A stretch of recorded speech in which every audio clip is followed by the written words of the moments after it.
నెలలుగా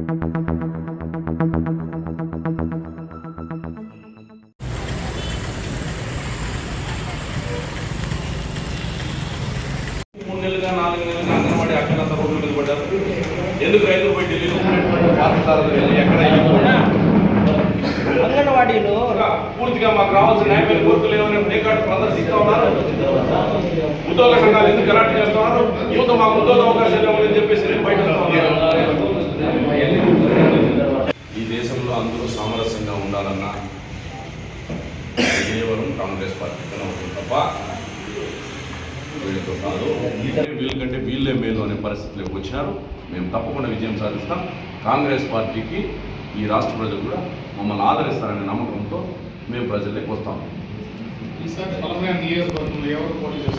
సార్ కాంగ్రెస్ పార్టీలో నేను పోటీ చేస్తాను, ఇద్దరు పోటీ చేస్తాను అనేది ఉండదు సార్. ఎందుకంటే కాంగ్రెస్ పార్టీ అనేది సెక్యులర్ పార్టీ. ఆ పార్టీకి ఒక హైకమాండ్ ఉంది. ఇది కేవలం సీఈఓ పార్టీ కాదు. ఎందుకు ఆ పదం ఉపయోగించానంటే చంద్రబాబు నాయుడు గారు తెలుగుదేశానికి సీఈఓ, జగన్మోహన్ రెడ్డి గారు వైఎస్ఆర్సీపీకి సీఈఓ. మా పార్టీకి సీఈఓ లేదు. మా పార్టీకి ఢిల్లీ హైకమాండ్ తీర్మానం జరుగుతుంది సార్. మా పార్టీలో 10 మంది అభ్యర్థులు ఆశావాహులు ఆల్రెడీ అప్లికేషన్స్ ఇచ్చి ఉన్నారు నాతో పాటుగా పొలంనేరుకు సంబంధించి. పార్టీ ఎవరికి నిర్ణయిస్తే వాళ్ళకి పని. తప్పకుండా నేనే పోటీ చేస్తానని నేను చెప్పలేను కదా సార్. కాంగ్రెస్ పార్టీ అట్లా చెప్పదు. తప్పకుండా పనిచేస్తాం సార్. ఎవరికి టికెట్ ఇచ్చినా కాంగ్రెస్ పార్టీలో నేను కాంగ్రెస్ పార్టీ కార్యకర్తగా నేను కాంగ్రెస్ పార్టీతో పనిచేస్తాను. నేనైతే ఆశపడతా ఉన్నా నేనే క్యాండిడేట్ అని. ఇట్లా కాదు కదా.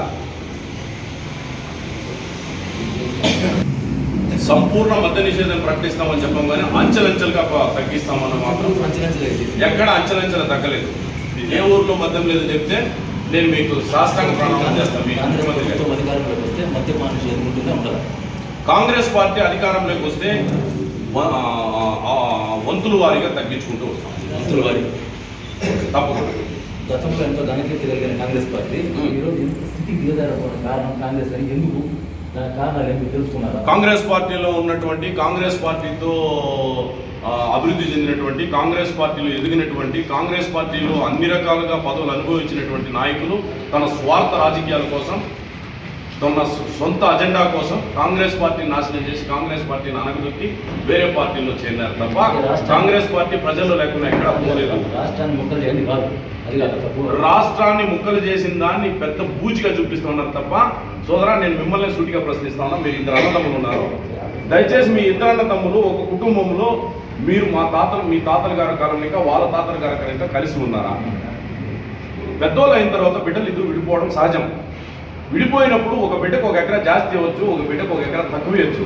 అయినంత మాత్రం ఆ తక్కువ ఇచ్చిన బిడ్డ ఎట్లా ఎదగాలని చెప్పే దానికోసమే రాష్ట్రం అభివృద్ధి కోసమే ప్రత్యేక హోదా అని చెప్పేసి ఒక మంచి కార్యక్రమాన్ని ఇచ్చాము. దాన్ని సాధించలేక ఈ 2 పార్టీలు వాళ్ళ సంకల్పం పడ్డాయి. 2 పార్టీ నుంచి కాలేదు, మీ పార్టీ నుంచి అవుతుందా? 100% మేము ఇచ్చిన హామీలకు కట్టుబడి ఈ రాష్ట్రాన్ని అభివృద్ధి చేసే దృష్ట్యా మేము తప్పకుండా ఈ ప్రజానికానికి అండగా ఉంటాం. నిన్నటి దాకా తెలంగాణలో కాంగ్రెస్ షర్మిలక్క ఈ రోజు మీకు ఎట్లా గొప్ప నాయకులు అవుతుంది? షర్మిలక్క గొప్ప నాయకురాలు అన్నదానికంటే కూడా వాళ్ళ ఫాదర్ గొప్ప నాయకుడు. అంటే అతని రాష్ట్రాన్ని ఉమ్మడి రాష్ట్రాన్ని అధికారంలో తీసుకొని వచ్చేదానికి అతను చాలా కృషి చేశారు. మంచి అభివృద్ధి కాంగ్రెస్ పార్టీలో ముఖ్యమంత్రిగా ఉంటూ ఈ రాష్ట్ర ప్రజానికానికి ఎన్నో మేలు చేశారు, ఎన్నో మంచి కార్యక్రమాలు చేశారు. ఆయన ఒక కాన్సెప్ట్ ఉంది, మనం అంతా రైతు కుటుంబాల్లో ఇంకా వచ్చారు. ఆయన ఒక మంచి కాన్సెప్ట్ ఉండేది. ఆ కాన్సెప్ట్కి సంబంధించి చెప్పాలంటే రైతు రాజైతే వ్యవసాయం పండగ. అట్లాంటి మహానుభావుని కూతురు కాబట్టి ఆ ఆలోచనలతో మనకు మంచి చేస్తుందని మేము నమ్ముతాం. తప్పకుండా బలపడింది కదా, ఇంకొకసారి బలపడమే. అంటే ఎన్ని సీట్లు మీరు ఎక్స్పెక్ట్ చేస్తున్నారు? ఆంధ్రప్రదేశ్ రాష్ట్రంలో ప్రభుత్వాన్ని ఏర్పాటు చేసే దృష్ట్యా మేము అన్ని సీట్లు వస్తాయని మేము ఎక్స్పెక్ట్ చేస్తున్నాం. అంటే మీరు ఎంతమందిని ఎన్ని చోట్ల నిలబడగలుగుతారు? ప్రతి ఒక్క చోట 175 కాన్స్టిట్యున్సీల్లో ఎమ్మెల్యేలుగా నిలబడతాం, 25 కాన్స్టిట్యున్సీలో ఎంపీలుగా నిలబడితే ఎలా ఎందుకు ముందు 2 ఎలక్షన్లో కూడా మేము నిలబడలేదా? ఎక్కడన్నా మా క్యాండిడేట్ ఎన్ని సీట్లు వస్తాయి? ఆంధ్రప్రదేశ్ రాష్ట్రంలో మేము అధికారంలోకి వస్తాం సోదరా. అధికారం వస్తున్నా అంటే వై ఇదివరకు నేను మాట్లాడిన దాంట్లో మీకు ఎక్కడైనా కూడా ఈ ప్రభుత్వం పైన మీకు నమ్మకాలు ఉన్నాయా? ఈ ప్రభుత్వాలు గత ప్రభుత్వం కావచ్చు, ఇప్పుడు జరుగుతున్న ప్రభుత్వం కావచ్చు, ప్రజానికానికి మైలు చేసినారని మీరు అనుకుంటా ఉన్నారు. అంటే 4.5 సంవత్సరంగా మీరు కనపడలేదు, ఇప్పుడు వచ్చారు కదా. నేను కనపడలేదని కాదు, నేను పార్టీలో యాక్టివ్గా ఉన్నాను. నాకు పార్టీలో వేరే రోల్ పోషించారు. ప్రాణాపాయ స్థితి వచ్చినప్పుడు మన కాంగ్రెస్ పార్టీ అడిగిపోయిందని దానికోసం ఎక్కడ అన్ని రాష్ట్రంలో కోవిడ్ కోవిడ్ టైంలో కూడా కోవిడ్ టైంలో కాంగ్రెస్ పార్టీ ఎక్కడ కనిపించలేదు. కోవిడ్ టైంలో కాంగ్రెస్ పార్టీ ట్రైన్స్ చేసింది, ప్రజానికి అండగా ఉన్నాం. ప్రజానికాన్ని ఎక్కడికక్కడ బంద్ చేసి పెట్టింది కాబట్టి ప్రజల్లో రాలేక మేము వెనకబడిన మాట వాస్తవమైంది చెప్పు. మా చేతనైనంత మా సర్కిల్లో మేము ఎక్కడెక్కడ చేయాలో ఎక్కడెక్కడ అనుకూలం ఉందో అక్కడ మేము అంతా కూడా సాయం చేసినాం. కాంగ్రెస్ పార్టీ ఏది చెబుతుందో అది చేస్తుంది, చేసిందే చెప్తాది తప్ప కాంగ్రెస్ పార్టీ లేనిది ఉన్నట్టు ఉన్నది లేనట్టు చెప్పదు, చెప్పబడదు. ఎందుకంటే ఇక్కడ ఉన్న కాంగ్రెస్ ఫ్యాక్టరీలో తయారైనటువంటి ప్రతి ఒక్క మ్యానుఫ్యాక్చరింగ్ యూనిట్లో తయారైనటువంటి నాయకులే ఈరోజు ఆ పార్టీలో ఉన్నాయి, ఈ పార్టీలో ఉన్నా.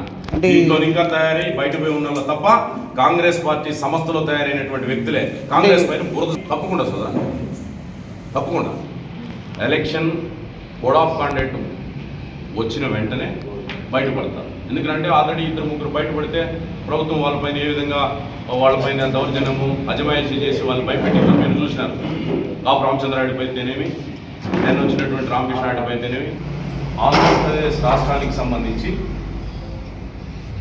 26వ తేదీ సోమవారం నాడు 4 గంటలకు అనంతపురం జిల్లాలో ఉన్నటువంటి అనంతపురం సిటీలో ఒక భారీ బహిరంగ సభ కాంగ్రెస్ పార్టీ తరఫున ప్లాన్ చేసుకున్నాం. ఆ కార్యక్రమంలో ముఖ్య అతిథులుగా భారతదేశానికి సంబంధించి కాంగ్రెస్ పార్టీ అధ్యక్షుడు మల్లికార్జున ఖర్గే గారు, సీనియర్ కాంగ్రెస్ లీడర్లు, మా అధ్యక్షురాలైనటువంటి షర్మిలారెడ్డి గారు, వారందరూ కూడా పాల్గొంటారు.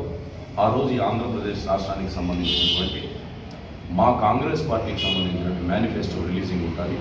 కావున ప్రజలందరూ కూడా కాంగ్రెస్ పార్టీ కుటుంబ సభ్యులు ప్లస్ ప్రజలందరూ కూడా అభిమానులందరూ కూడా ఆ కార్యక్రమానికి వచ్చి జయప్రదం చేయవలసిందిగా వేడుకుంటాం.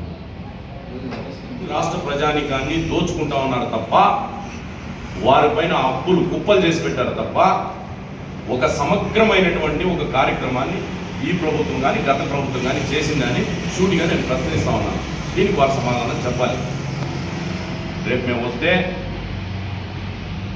ఈ రాష్ట్రానికి మేము ఏమైతే విభజన చట్టంలో పెట్టామో తూచా తప్పకుండా ఆ కార్యక్రమాల్ని పూర్తిగా కంప్లీట్ చేస్తామని చెప్పి కాంగ్రెస్ పార్టీ తరఫున ప్రజానికాన్ని వినవించుకొని వేడుకుంటా ఉన్నారు. మమ్మల్ని అవకాశం ఏంటి, మాకు కూడా ఒక అవకాశం ఇస్తే మీ అందరితో కలిసి గత చరిత్ర కలిగినటువంటి కాంగ్రెస్ పార్టీ ఈ రాష్ట్రాన్ని ఈ దేశాన్ని ఏ విధంగా అన్ని వర్గాల్ని కలుపుకొని అభివృద్ధి చేసిందో అదేవిధంగా మేము ముందుకెళ్తామని చెప్పి రాష్ట్ర ప్రజానికానికి నియోజకవర్గ ప్రజానికానికి సౌనీయంగా ప్రార్థిస్తూ మమ్మల్ని ఆదరించాలని కోరుకుంటా ఉన్నాను. అదేవిధంగా వచ్చేటువంటి ఎలక్షన్లలో ప్రభుత్వం వాళ్ళు కావచ్చు, ప్రతిపక్షం వాళ్ళు కావచ్చు, మేము కావచ్చు, ఏమి మేలు చేశారు, ఏమి తప్పులు జరిగాయనే విషయాన్ని ప్రజలందరూ కూడా ముక్త కంఠంతో ప్రతి నాయకుడిని అడగాలని చెప్పి సౌనీయంగా కోరుకుంటాము. పలమనేరు అభివృద్ధి చేస్తామని చెప్పిన వ్యక్తులు ఏం చేశారో కూడా ప్రజానికం అడగాలని చెప్పి పలమనేరు నియోజకవర్గం ఒక కార్యకర్తగా, నేను కూడా ఒక ఓటర్గా, నేను కూడా సవినయంగా మీ అందరినీ ప్రార్థిస్తా ఉన్నాను. దయచేసి ప్రశ్నించండి. ప్రశ్నించి మీకు ఏదైతే మంచి అనుకుంటారో, ఎవరైతే మంచి చేస్తారనుకుంటారో వాళ్ళని ఆదరించాలని డబ్బులకో, మద్యానికో, లేకపోతే దౌర్జన్యానికో భయపడి మీరు ఓట్లేసి నాయకులు ఎన్నుకోవద్దని చెప్పి సవినయంగా తెలియజేస్తూ కాంగ్రెస్ పార్టీని ఆదరిస్తారని చెప్పి మరొకసారి మిమ్మల్ని అందరినీ కోరుకుంటూ జై హింద్, జై కాంగ్రెస్.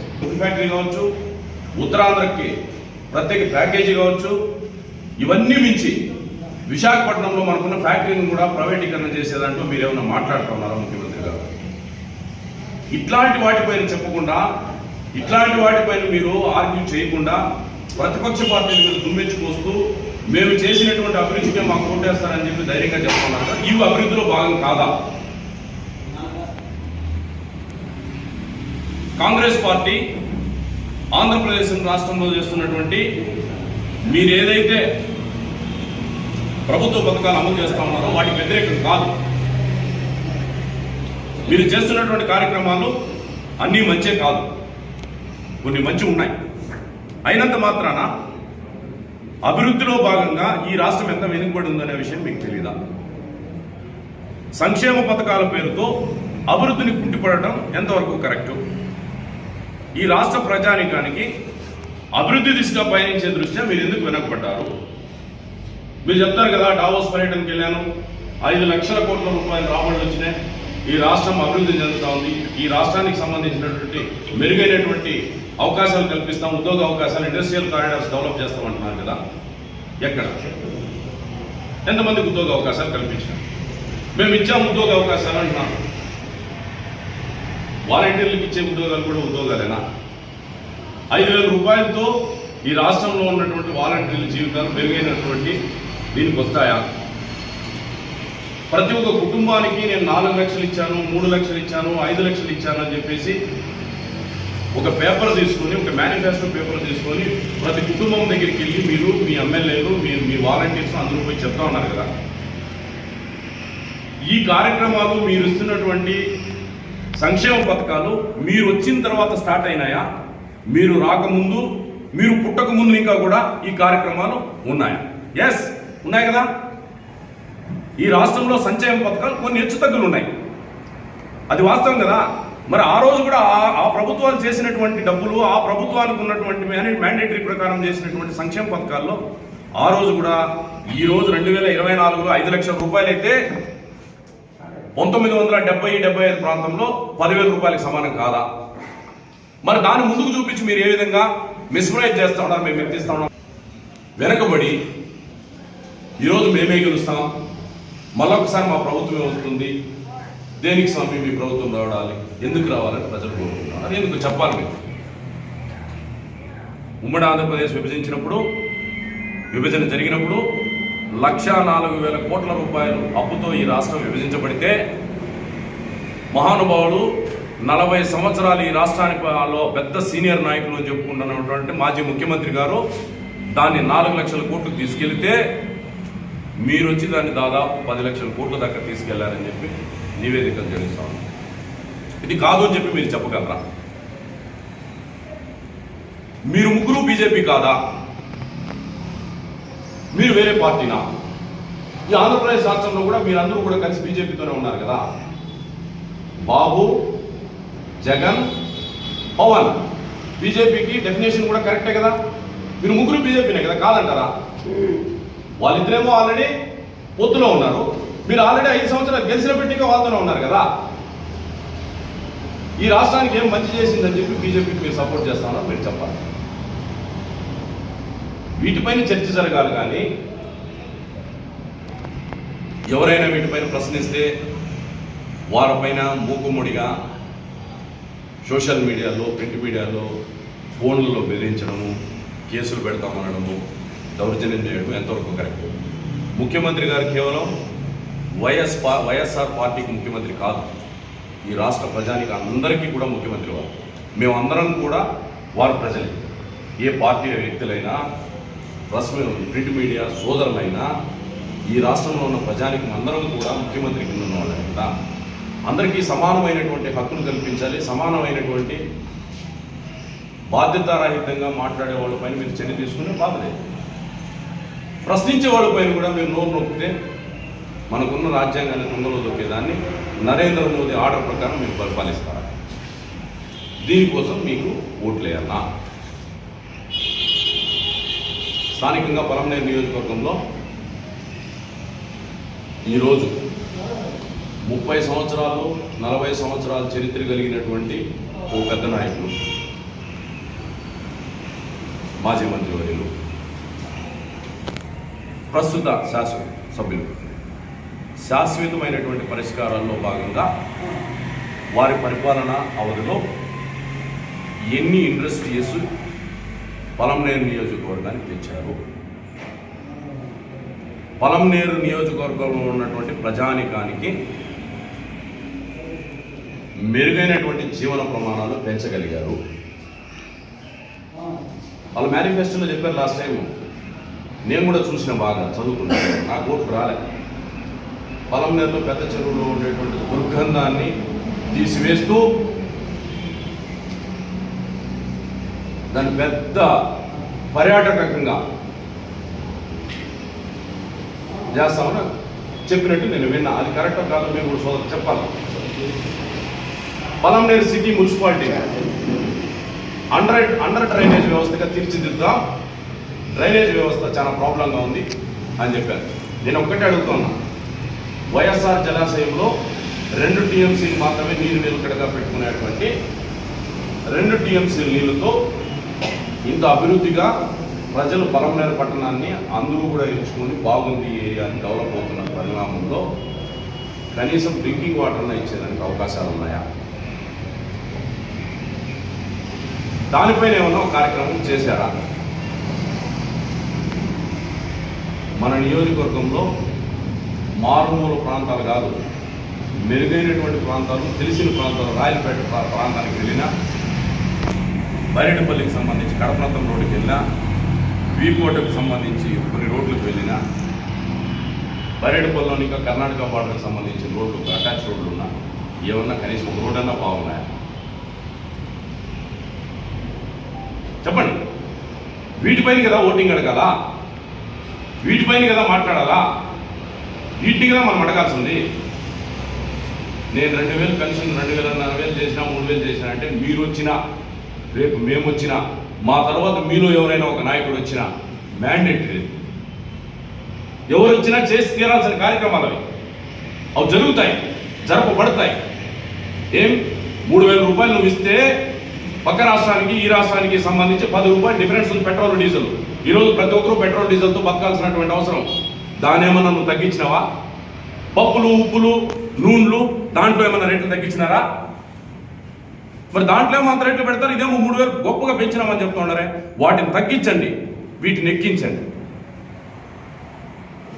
ప్రతి ఒక్క పంచాయతీలో కూడా నిజంగా ఈరోజు మీ గుండెల మీద చేసుకొని చెప్పండి, ఎంతమందికి కార్డులు తీసేసినారు, ఎంతమందికి పెన్షన్లు బేకేసినారో అనే విషయం పైన చర్చ చేద్దాం. అందరికి ఇస్తా ఉన్నారా? నిజమైన అభాగ్యులు ఇంకా ఎంతమంది మిగిలి ఉన్నారో, ఎంతమంది ఆఫీసుల చుట్టూ తిరుగుతూ ఉన్నారో ఇంకా దానికి నిదర్శనం లేదా? రిజిస్ట్రేషన్ ఫీజు పెంచుతారు, కరెంట్ ఛార్జీలు పెంచుతారు, డీజిల్ పెట్రోల్ రేట్లు పెంచుతారు,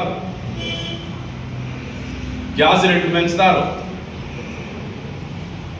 నేను ఎప్పుడో చిన్నప్పుడు ఒక బుక్లో చదువుకున్నట్టు గుర్తు, మా మామ కూడా నాతో కలిసి చదువుకున్నాడు కూడా చెప్తా, యాచన బతుకు ఎవరికి రాకూడదు ఒక కొటేషన్తో ఒక బుక్లో ఉండేది నేను చదువుకున్నా.